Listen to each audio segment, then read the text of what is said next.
Wonderful.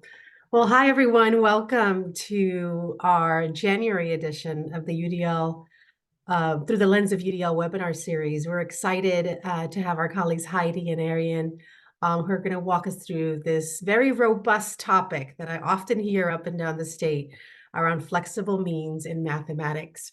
I'll quickly give you a little bit of context of who Cecil is, and then I'll pass the baton to Heidi and Arian, and we'll go from there.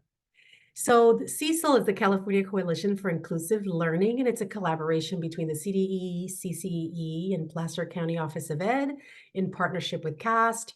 CAST is responsible and supports the professional learning and collaborating with, on the next slide, all these different county offices of education. So from Fresno, LA County, San Joaquin, Santa Clara, Sonoma County, and two georegions, which are clusters of county offices, which Balco and CFAC are two of them.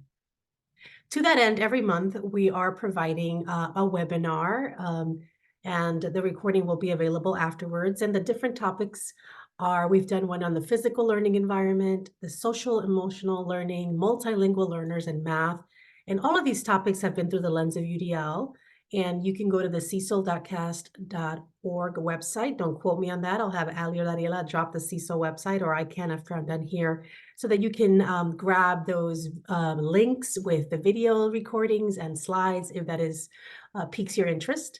In February, March, and April, we're going to follow it with foundational skills, co-teaching, early childhood, all through the lens of UDL. So your facilitators are Arian and Heidi. I'm going to pass the baton, ladies, to you, and I'll drop the website in the chat. And I'm so excited to learn right next to you as a fellow math teacher to refresh all the goodies. All right, Heidi and Arian, go for it. Hi, good afternoon, everyone. My name is Arian Ruskal. I am a math coordinator at the Santa Clara County Office of Education and a Cecil coach as well. So we're excited to be here with you. Heidi? And I'm Heidi Espandola. I'm the STEM coordinator over at Placer County Office of Education. Very excited to be working together with Arian to help bring this to life. Okay, so even though this is a webinar, we do have some chat box options that I know that Ali is setting up for us at the moment.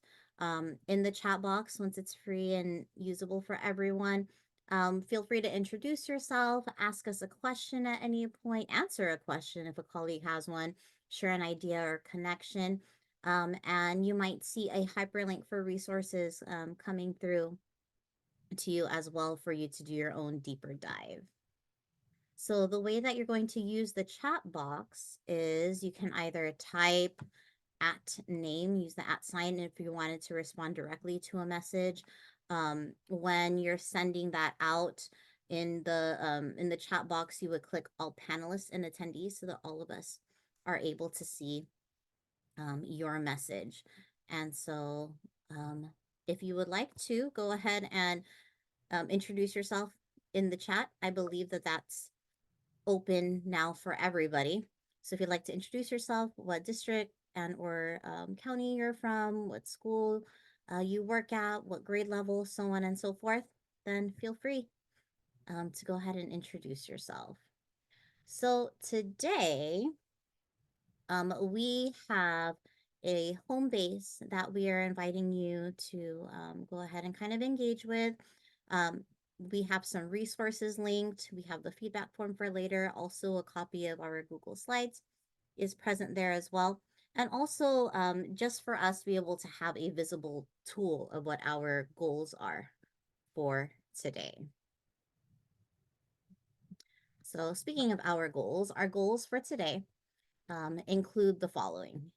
So we're math teachers, and we all know that math is a different ball game, as a lot of people like to say. And so we're going to consider what that means in terms of historical instructional practices, in terms of mindset. We're going to go ahead and revisit and practice separating the goals from the means. For all of us who have UDL experience, we know how important that is to be able to set goals, UDL-ified goals, we should say. And then we're going to get some practice and see some examples of redesigning those instances when the means is the goal. We know that in mathematics, a lot of us teach, we teach strategies on a regular, and sometimes the means is part of what we absolutely need to teach. So we're going to share ways on how we can encourage some flexibility with that. So to start us off, we're going to just have a brief UDL refresher to make sure that we all have the same foundation moving forward. So some critical pieces here are the foundational principles. 3 foundational principles you'll see at the top of your screen. The first being the barrier is in the design, not the learner. Our learners come to us perfect in exactly how they are. And it is our job to look for barriers within our design. Variability is the norm. We expect our learners to have variable pieces of themselves. It's contextual. So they're not the same in every single context. And it can be planned for. And we know that the goal of UDL is for all of our learners to become expert learners, having the agency and the access to take charge of their learning. The UDL design process, so the process by which we then design our lessons, has 3 parts, main parts at least. Setting clear and rigorous goals for our learners, anticipating that variability, and then designing lots of options to minimize the barriers that exist in our lessons. And so when we're thinking about learner variability, we know from all the research at CAS that they tend to lie within, we can categorize them at least within these 9 areas: interest, effort and resilience, emotional well-being, the way they perceive content, the language, utilize the background knowledge, physical navigation skills, communication skills, and those wonderful executive function skills that don't mature until we're at least 25. All right, so when we are thinking about all of those areas of variability, we're then thinking about these pieces of lesson design, the goals, how are we going to guide instruction and minimize barriers and motivate, foster that expert learning, the materials, how is content being represented, the methods, how are we delivering the pedagogy, the assessment, how is learning being demonstrated by the learner? And I love how that's phrased, not just assessed by the teacher, but demonstrated by the learner. And the environment, the climate and culture that we're supporting our learners in. And then you can think of some areas where we can consider there might be some barriers and we need to attend to our learner variability in all of those pieces that we just went over. So Elisa? Heidi, I'm gonna interrupt us, not interrupt us, but just kind of jump in to give some just some call outs to those buckets you just shared with us. So in front of us, we have a couple of examples around materials, right? There's readings, videos, audio, manipulatives, digital tools, online platforms. In the methods, again, not an exhaustive list. I'm sure this is not the end of it all, but just some examples if you're wondering, what are these? What do they mean when they say methods, materials, assessment, environment? So around methods, you have the lecture, discussion, reading, investigations, inquiry, online platforms. Assessment we know can come in written, oral, reading, visual, online, or digital. And then that environment piece, that ecosystem that happens in the classroom, the protocols, routines, expectations, and physical space are all instructional decision pockets, right, that inform what we do next. Thank you for those examples. I appreciate that. Thank you, Elisa. All right, and that all leads us to the UDL guidelines, where we're looking at those 9 areas of variability, where there's some suggestions for how to anticipate some barriers and modify our design. With that, that is our UDL foundation. We're going to go into math, which is a different ballgame. Right. So we all know that math is a different ball game. And because of social media, because of just everything around us, I think we've all been kind of geared into thinking like you're either a math person or you're not a math person. But I feel like this little chalk art graphic kind of counters that. So a lot of people want to know, how do you be a math person? Well, step 1, do the math, any type. Step 2, just be a person. So, all we're trying to say is that if you're every single person, no matter what job you have, no matter what educational background you have, we all use math on a regular. We are all math people. And so this section is really going to be countering kind of the beliefs that history has really kind of geared us toward believing about mathematics and who can do mathematics. So for our very, very quick math activity here, and I want us to kind of really think about the maths that we're using. Let's just kind of take a look at this image. Okay, what do you notice about this image? What do you see? What do you observe? What do you wonder about this image? And another question that we kind of wanted to pop into is, what can you create? What might you create from this?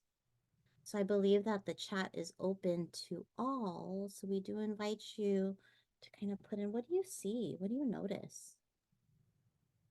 So Ariane, to just describe it, just in case, Yeah. we have essentially a piece of graph paper with different, how would you describe them, Ariane, the different shapes? Like, I guess they're different sections. They're different square sections, some bigger than others. They're all, it's a big rectangle split up into, yeah, just different size squares, partitioned off into different sized squares.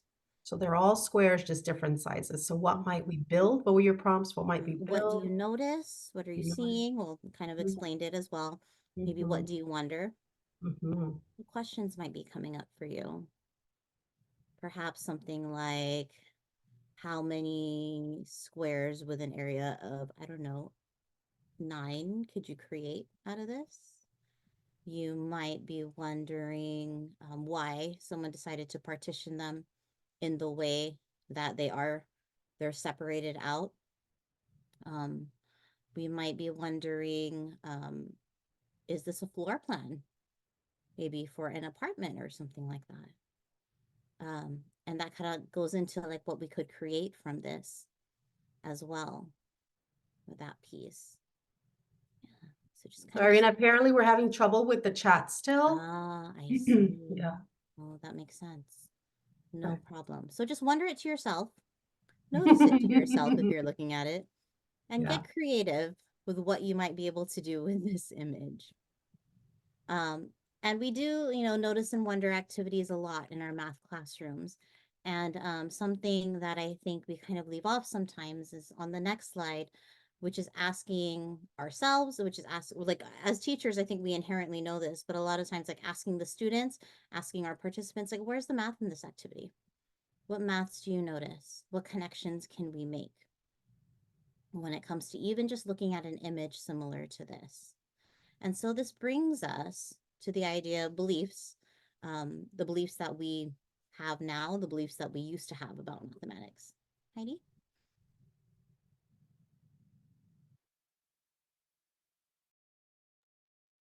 You're muted, Heidi. Of course I am. It's all good. It's Monday, it's Zoom. It never gets old. It's all good.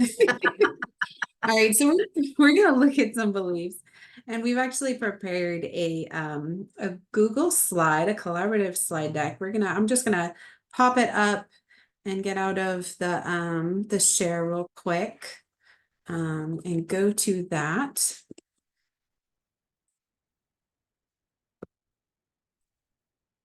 And within these, there's about, I don't know, 12-ish. Oh, yay. I can count. All right, there's about 12 beliefs right here. And we're going to be looking at them. And I'm going to actually put this link in the chat as well. And then we're going to see if we can't think about which of these beliefs align with the activity that we just did. So thinking about an effective teacher provides students with appropriate challenges, encourages perseverance in solving problems, and supports productive struggle in learning of mathematics. Does that align or not align with the activity? And the activity we just did was short. valid. We could have gone in more depth. But if you want to take a copy of this and take a look at it, or just think about which of these aligned is the chat working as of yet? Because if it is, I think it is. If any of my colleagues, okay, Sham, there you go. Sham or Megan, thank you. It showed that it was available from our end, and apparently there was a Zoom delay. So thank you. Wonderful. Welcome. awesome. Okay, so thinking about these different beliefs, which one of them, and we've numbered them 1 to 12, would then align to the activity that we briefly, very briefly engaged in? Arian, you want to call out one that you think would align or not That would align? align. Yeah. Yeah, I feel like 11 could align, because it's a lot of exploration. It's solving contextual mathematical problems, especially without what can you create from it. That really aligns with that notice and wonder. Mhm. Oh, Heather, Heather said, number and 9. 4. Ooh, let's see what 4 says. The role of the student is to be actively involved in making sense of mathematics tasks by using various strategies and representations, justifying solutions, making connections to prior knowledge or familiar contexts and experiences, and considering the reasoning of others. Definitely. Awesome. And then 9, I can get it in the frame.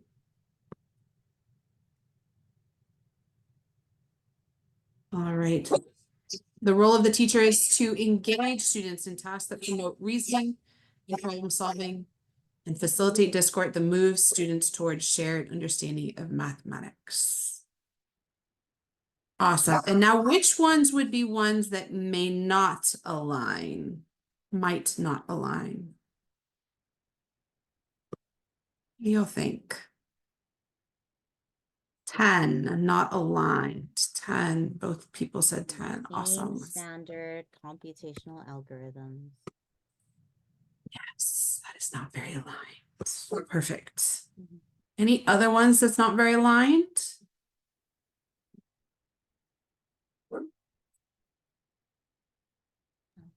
I would say probably 2, right? Mathematics learning should focus on practicing procedures and memorizing basic number combinations. We have 3 and we have 12 in the chat. The role of the student is to memorize information that is presented and then use it to solve routine problems. Yes, that's probably not well aligned.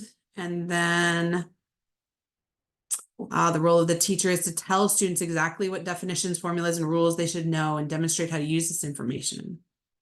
All right, so we have a nice bank. We didn't do them all, but we have a nice bank of things that are probably aligned or not aligned. And so then in thinking about these, thinking about math, if those 2 piles of theories, thoughts, beliefs represented different messages students were receiving in 2 different classrooms, what do you think those students would think math is? How does that define what math is to them or isn't? What do they think math means to do mathematics even?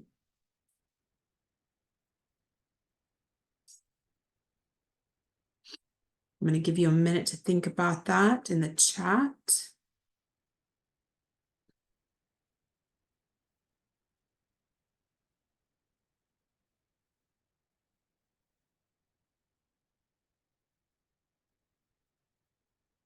We have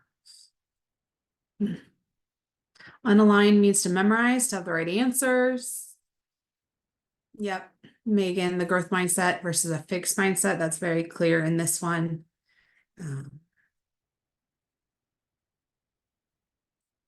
Yeah. In one, math is very black and white. It's all of math is already defined. There's nothing new upon the earth in math. And in the others, We're really focusing on not the math itself, but how students are utilizing math, how they are engaging in math.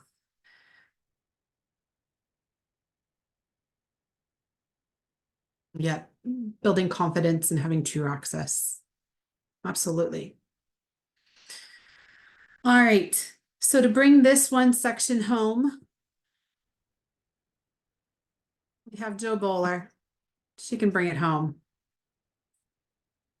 All right, we're gonna play a brief video. It's a short snippet of it rather. And then the quote beneath, our beliefs stem from how we define mathematics. So that interplay between our beliefs and how we engage students in the classroom and our beliefs about what mathematics is. People who didn't believe that they could learn anything. So this shows us something that brain scientists have known for a long time, that our cognition and what we learn is linked to our beliefs and to our feelings. And this is important for all of us, not just kids in math classrooms.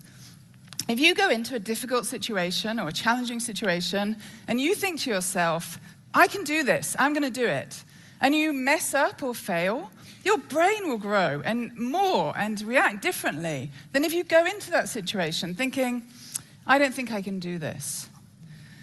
So it's really important that we change the messages kids get in classrooms. We know that anybody can grow their brain, and brains are so plastic, to learn any level of maths. We have to get this out to kids. They have to know that mistakes are really good. But maths classrooms have to change in a lot of ways. It's not just about changing messages for kids. We have to fundamentally change what happens in classrooms. And we want kids to have a growth mindset, to believe that they can grow and learn anything. But it's very difficult to have a growth mindset in maths if you're constantly given short, closed questions that you get right or wrong. Those questions themselves transmit fixed messages about math, that you can do it or you can't. So we have to open up maths questions so that there's space inside them for learning. And I want to give you an example now. We're actually going to ask you to think about some maths with me. So this is a fairly typical problem that's given out in schools, and I want you to think about it a bit differently. So we have 3 cases of squares, and in case 2 there's more squares than in case 1, and in case 3 there's even more. And often this is given out with the question, how many squares would there be in case 100 or case n? But I want you to think of a different question now. I want you to think without any numbers at all, or without any algebra. I want you to think entirely visually. And I want you to think about, where do you see the extra squares? If there are more squares in case 2 than case 1, where are they? So if we were in a classroom, I'd give you a long time to think about this, but in the interest of time, I'm going to show you some different ways people think about this. And I've given this problem to many different people.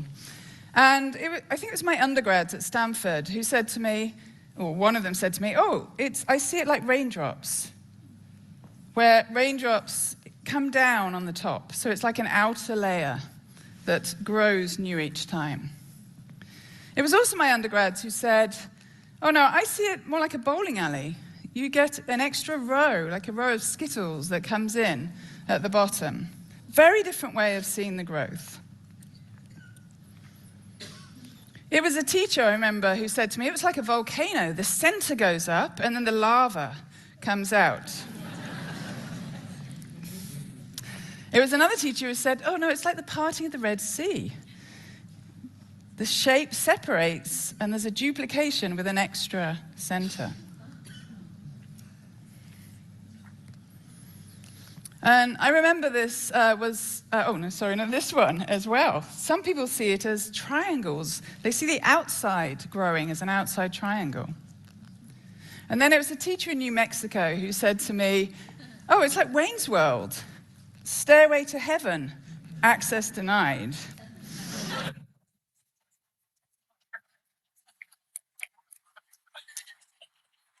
And then we have this way of seeing it. If you move the squares, which you always can, and you rearrange the shape a bit, you'll see that it actually grows as squares. So this is what I want to illustrate with this question. When it's given out in maths classrooms, and this isn't the worst of questions, it's given out with a question of how many, and kids count. So they'll say in the first case there's 4, in the second there's 9. They might stare at that column of numbers for a long time and say, if you add 1 to the case number each time and square it, then you get the total number of squares. But when we give it to students and teachers, high school teachers, and I'll say to them when they've done this, so why is that squared, do you think? Why do you see that squared function? They'll say, no idea. So this is why it's squared. The function grows as a square, and you see that squaring in the algebraic representation.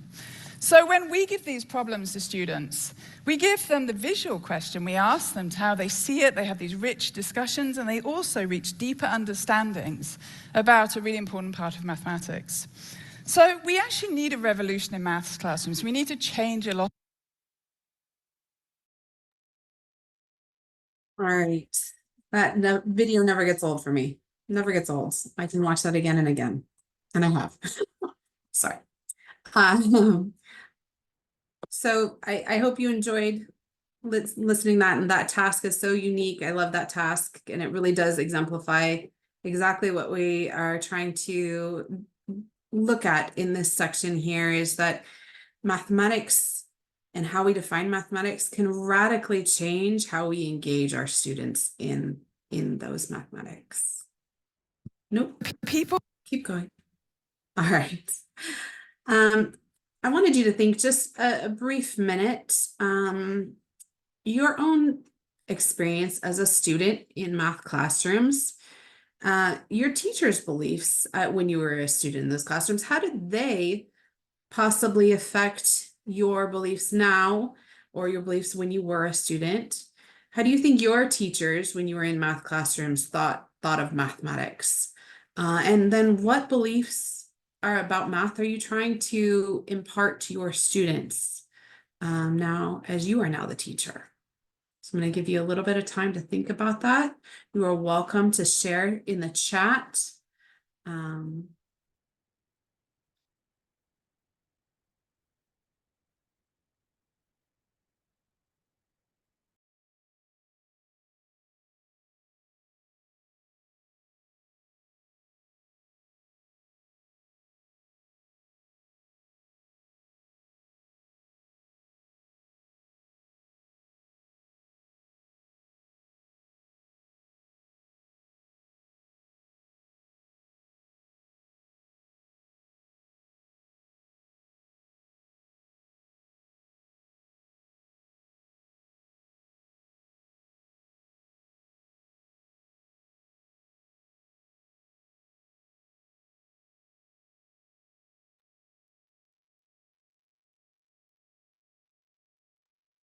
Yeah, Shamron, thank you for sharing.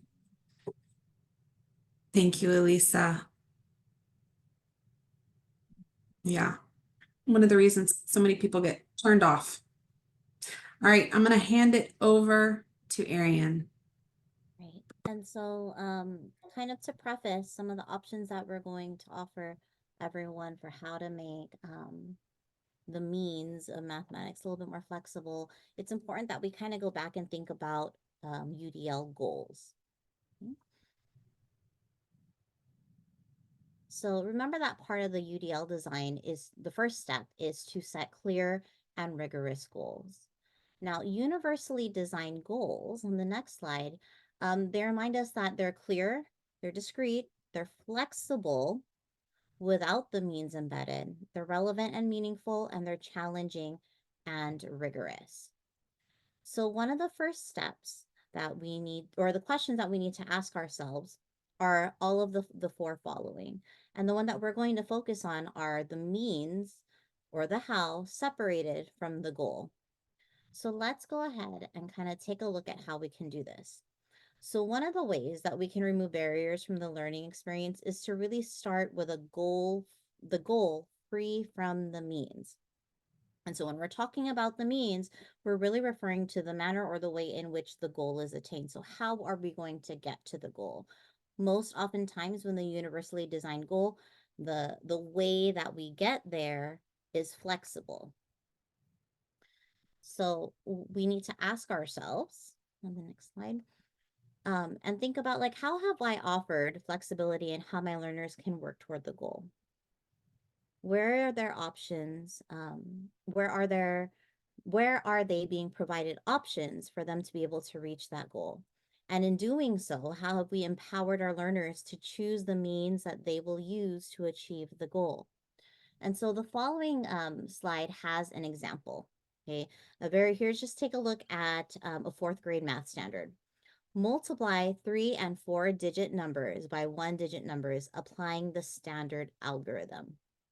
So in this case, we have the content, right? Multiplying 3 and 4 digit numbers.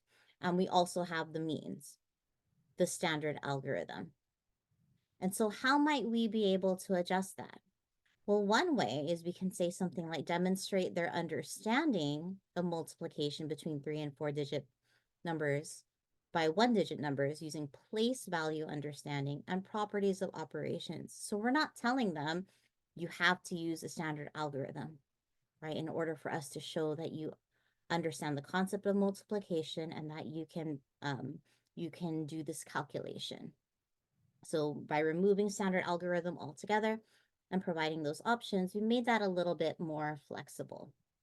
And so here are some other examples. And we invite you even in the chat to be able to kind of see if you can UDL-ify these. How might we separate the means from the actual goal with some of these examples? So I'll read a few of them off for us.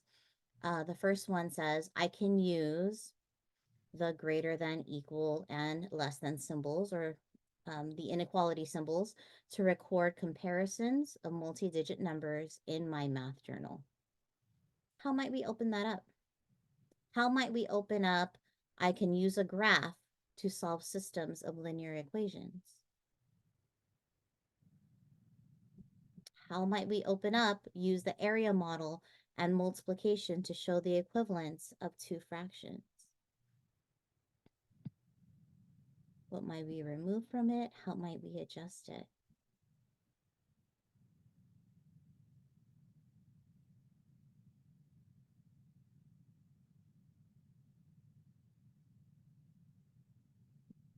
Take out in my math journal, right? Like removing that piece, leaving that open-ended. And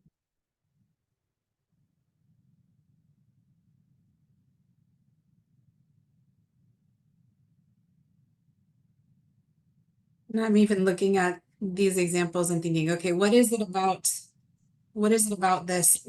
Where is the means embedded? So in the first one, I can use these symbols to record comparisons, right? So the intent is that I'm going to be figuring out comparing the numbers, right? Does it mean that I have to write something down? Can I say it out loud? Can I show it with a manipulate? How can we pull that out so students have a multitude of ways to compare the numbers? Because that's the true goal, right? We want them to be able to compare it and tell which one's greater or if they're equal to. Right, exactly. And even with that second one, I will orally present data from graphs, right? Removing that idea of orally presenting and allowing them to be able to show their understanding of, the patterns of daily changes in length and the shadows. How can they show that visually? Can they talk to a partner about that? Can they write it down? Opening up all of those different ways. So I want us to kind of reflect, have a very quick moment for reflection. Okay. And think about, why could it seem difficult, especially in mathematics, to separate the means from the goal? Why might that be difficult for teachers? And how do our beliefs about math affect our ability to separate the means from the goal? Those are quite thought-provoking. A minute to think about that.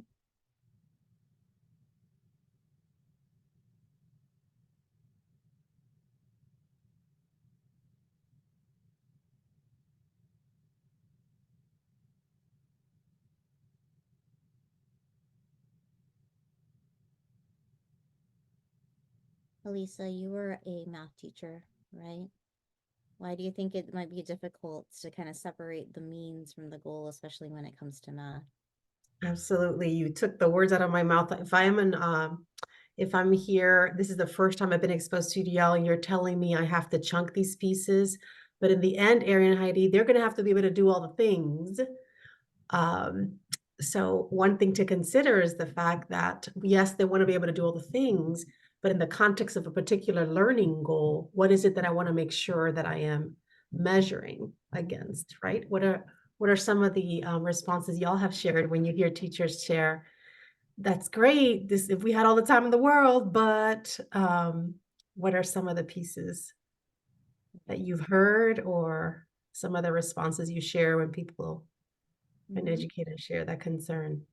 Oh, no, totally. Shamron also kind of brings up a point about this is making her wonder about how our math curriculum is written, right? And it feels very specific, very formulaic, like as if we're not allowed to deviate from it in any way. I like what Rebecca was mentioning too about if we're thinking of, if our beliefs are aligned with skills as the goal of mathematics, then it might be really, really difficult to separate that out. Right? And that factor of time, right? Megan even brings up, especially now, the importance of teaching multiple methods, right? And then once they're taught, then the students get to choose. I know that that's kind of a way that we've seen a lot of educators kind of go about it, is we're going to teach you a whole bunch of different ways and then you get to choose, right? After we've taught them to you. JC was bringing up, Arian, that teachers may wonder how they're going to bring it all together. That time factor. Yeah, the time factor.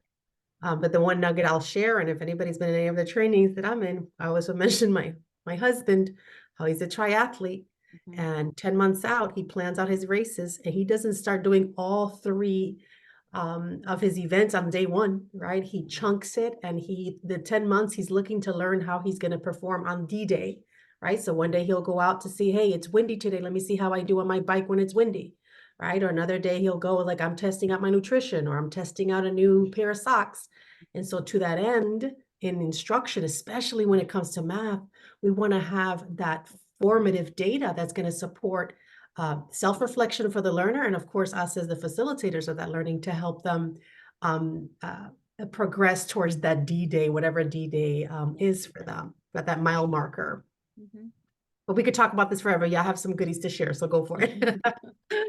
Go ahead, Heidi. So what do we do when the means is the goal?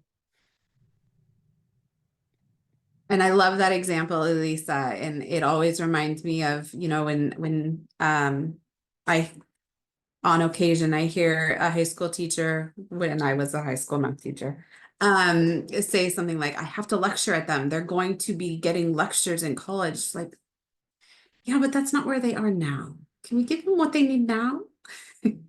So yeah, we gotta attend to those things, but knowing the goal, but we don't need to do the exact same triathlon every day. All right, so what the biggest problem definitely with math is when the means is the goal, when we want them to do the thing, we want them to show the skill. Okay, and so we have a few examples in standards here where it outlines that exact thing. So measure angles in whole number degrees using a protractor. Sketch angles of specified measure. They the goal and the skill, the doing, the means are right there together. Fluently multiply multi-digit whole numbers using the standard algorithm.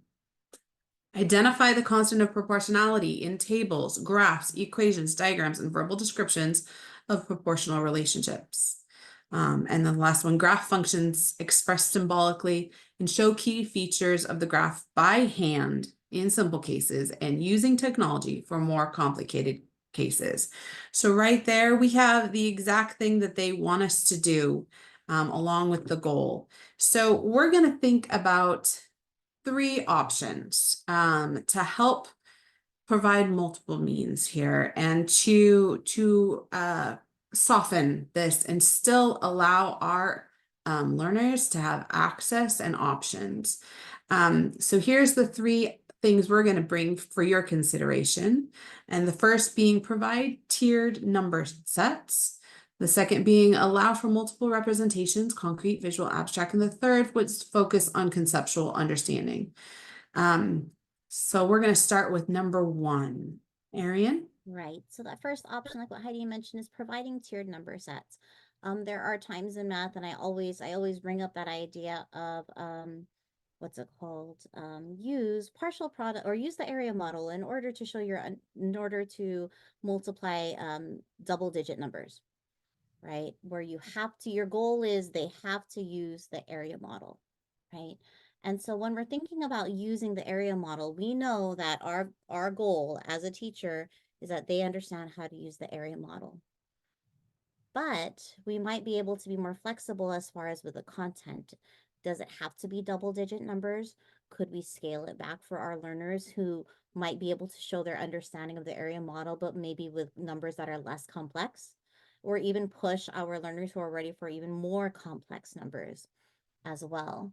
And so even just in the picture that you see where we have varied word problems, the students are allowed to choose a number set that fits with their mathematical, wherever they are developmentally in mathematics, with a number set that feels just right for them. It's almost like that Goldilocks idea, right? This one's too big, this one's too small, but this one is just right. And choosing which one's going to help them be able to show their mathematical thinking. And so an example that we have, okay, is instead of maybe saying fluently multiply, oh, why do they say the same thing? They're not supposed to say the same thing. Instead of saying like fluently multiply 2-digit by 2-digit whole numbers using the standard algorithm, we might just say fluently multiply multi-digit, right? Change the goal in that way. So maybe it's not just 2 by 2. Maybe just like in the example problem that we have here, they can have a 2 by 1, a 3 by 1, a 4 by 1. And we can redesign this task, this very typical curriculum task, to say, solve one of the following problem sets using the standard algorithm. If I need to know whether they can use the standard algorithm, I may not ask them to do the entire page. I might say, you can choose A and B, you can choose C and D, or you can choose E and F. Pick a number set that works for you. The next example is another word problem example. And it's, instead of giving them a problem like a farmer planted 4 rows of sunflowers, there were 1,205 plants in each row. How many sunflowers did he plant? Leaving some blanks for the learners to be able to insert a number that fits right for them. So they can choose 3 rows, 45 plants, 6 rows, 241 plants, 4 rows, 1,205 plants. And we would still be able to see whether they have the skill, just with different complexity or simplicity or simplistic numbers. Arian, what that just surfaced for me is I'm a English learner myself. I didn't know till I was in my 30s. But that choice that you just provided in about the pairs of numbers to play with, it reminds me of the fact that I learned my times tables in Spanish. So when somebody asks me to this day at my age, what time something times something, I go Spanish and then English. Mm-hmm. And so that might seem like a delay for somebody else, but that's where my brain goes. Right. So as I look at these numbers, the other connection I'm making is like, okay, so that context informed the thing I would choose to do. The number 3 and 40, like odd numbers, like I have a visceral reaction to odd numbers because in Spanish, it's just, right? Variability is contextual. And so what we don't know as facilitators or designers are learning is that sometimes there's some context that you'll never know. Like unless I shared that with my teacher, like I know my timetables in Spanish because I lived in Puerto Rico for 3 years in my childhood, they would never know, why is Elisa taking longer? Or why is Elisa avoiding blank? And so what I love about this is that I get to choose the part that my brain is ready to go on without even having to articulate and remember and go back and feel sad or happy, right? You're not limited Yes. as far as the choice. Exactly. Because if I want to go beast mode, yes, let's go 1,205. But if I just want to think about the concept, I might choose 3 and 45, Right. right? And Mhm. so it's those unintended positive consequences of context we may never know. That may, my background, the 3 years is not going to show up on my data, on my SBAC, on whatever, but yet that's what my brain is doing when trying to approach math. Right. And that conversation of asking the student, why did you choose this set of numbers? Right. Instead of just assuming that they're only choosing the 3 and 45 because they want them to be more simple for them, there might be some other hidden things that we just don't know about. And so having that interview piece. And Yeah, then and if you even want, of reflecting, why did I pick 3 and 45? That meta moment, right? You're trusting myself as yeah. as a student, as a learner to even reflect on that. Love Mhm. it. Right.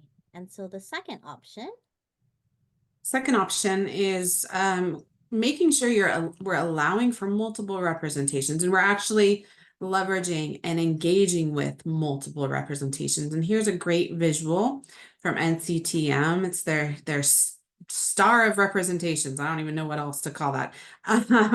But here they're illustrating the 5 different main types of representations: the visual, symbolic, verbal, contextual, and physical. And there's descriptions here of each. And so when we're thinking about that, here's an example. So if we have the standard from 7th grade, identify the constant of proportionality, unit rate in tables, graphs, equations, diagrams, and verbal description of proportional relationships. And so we're going to think about changing that a little bit to take out the means. And instead of identify, we're going to say make sense of the constant of proportionality by comparing various representations, including tables, graphs, equations, diagrams, and verbal descriptions of the proportional relationship. So if you might also notice that this is opening it a little bit more. This is not a closed one answer available to you. There are lots of ways a student could make sense of it, and lots of things that they could look at in comparing the various representations. So for example, this is a very typical example where we are given a scenario, and this one is about, do we have enough gas to make it to the gas station? And we have a gas record and we have a table, and we're just asked, find the constant of proportionality, explain what it means, write the equation. Okay, pretty straightforward in what they want us to find. The answer key for this would be very simple, very black and white. And so that's the original task. And then in the redesign task, we could talk about comparing the table of values and the equation representing the situation. That came up a little bit in it. But then how does the constant of proportionality show up in both representations, the table of value and the equation? How are the representations connected? And you could see in this, a student would have to explain that. It is not just let's write the equation or write the constant and be done. They're having to explain their thinking. They're having to demonstrate what they understand about those representations and the connection. And they could do that in a multitude of ways. We could have them be explaining to a partner. We could have them writing. We could have them creating a video. Lots of different ways for them to do that. Here's the third.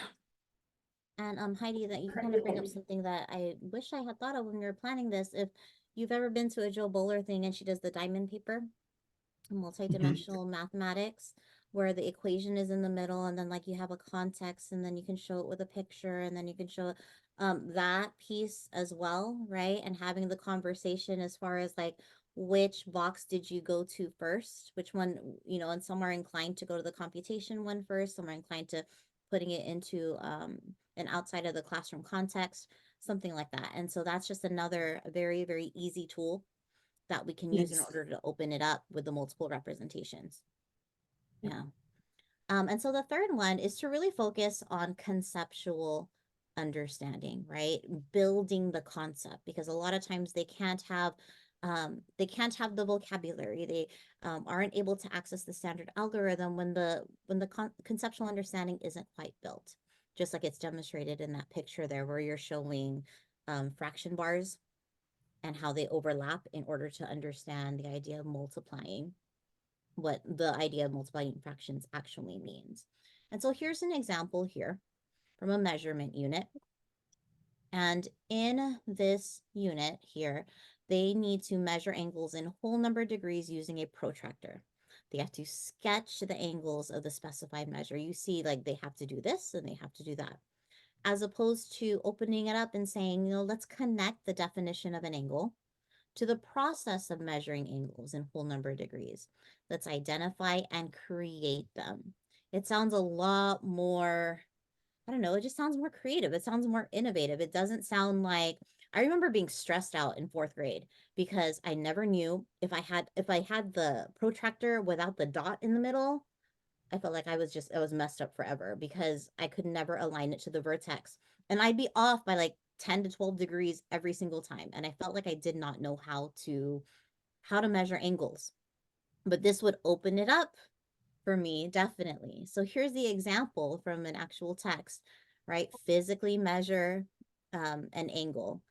But instead of doing that, if our vertex is all up or we're all using different protractors and they're all kind of weird, we can create an explanation, whether it's a video, a poster, a paragraph, describing how understanding the definition is related to the process. So if a student says to me, I need to align the open portion of a protractor with the vertex of an angle, like you've won, right? You've won it because they understand the concept. They might have used it a little bit, maybe not as accurately, but you know that they understand the concept. So those are the three options that we're offering educators as far as how we can open up the means in mathematics. There. So before we close, we did want to kind of have a little bit of a pause for reflection, right? Thinking about these three here, these three different options, how would, I think it's one of the questions are on the next slide, Heidi. How would allowing for multiple means change the responses you actually elicit from students? What might you get out of them if we use tiered number sets, if you allowed for multiple representations, or you focus more on the concept as opposed to just the answer? And how can we apply this to our own future goals and lessons in our math class? What do you think?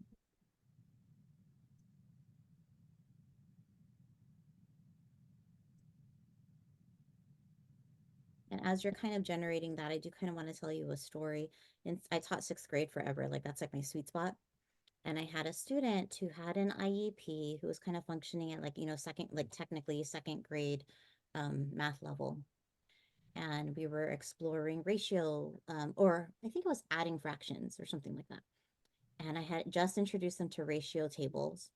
And she did not know her times tables to, like, save her life, right? She couldn't memorize them. That was a barrier, memorizing them. But she could skip count. And so what she would do is she would create the table with, like, the numerator on one side, the denominator on the other, and she would just continue to skip count. And then she did that with the next fraction. And then she said, hey, those match. I could use those and then add them up. So, you know, just kind of thinking about what skills our students are coming in with and how we can open that up and allow her. I didn't say, like, no, I want you to, like, multiply all in her head. She used her table. She used her skip counting skills to open that up. And then Megan mentioned, Shamron mentioned, it allows for a firm grounding and conceptual understanding, right? That when the learners can choose their means, we can definitely better see their thinking and learning. It's much more assets based, right? When we're allowing for that openness. Megan has a great point here. Students are positioned in the center. We can use their responses as formative assessment. They're empowered to make choices for themselves. They're able to learn about themselves as learners. And so you can tell, like, this becomes more of instead of they don't know how to do this, it's like, oh, I can see that they know how to do this. And it's flipping that script from deficit to assets based very easily when we open it up. Okay. And so, in closing, Elisa, would you like to remind everyone of the goodies to come?